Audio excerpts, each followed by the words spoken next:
Hi,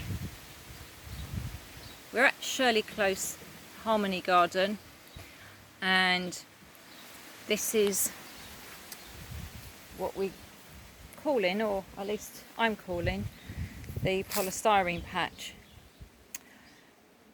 So we come to the decision as part of the design for this garden that there is still so much polystyrene in the soil.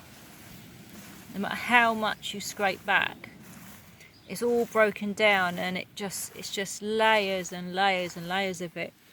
And I've just raked all this up, and we can still see we're finding bits of waste. It's absolutely just going to be impossible to get every single bit up. I'm not keen to grow anything here, but what we're going to do is we're going to do the alternative of growing people, if you like. So this will become a space perhaps for polytunnel, for like a workbench, so that's Stuart's workbench, place where we can basically, people can just do maintenance projects here, and potentially a polytunnel, etc.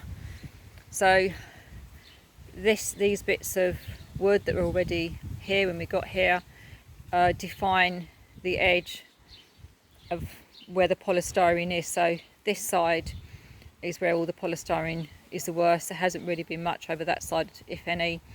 So these are all our remediation beds, and you can see how we've divided it off. And these are all our pots here. So this is what we're doing at the moment to grow food and be able to harvest still.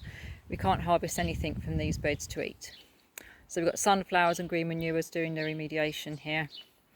So going forward, this area is just going to have to be a place where people are.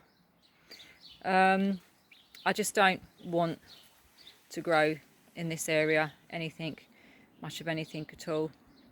So we're going to reuse it in a different way, or use it in a different way, and that is going to be, like I said, for polytunnel, greenhouse, whichever. We're still going through the design process with this, but we know we definitely can't, or at least not happy to use this for growing food. And this is where the worst of the contamination actually was. There was sofas here, cushions, cassette tapes, you name it. You're probably going to guess something that was here. Even now we're still clearing out glass and all kinds of stuff.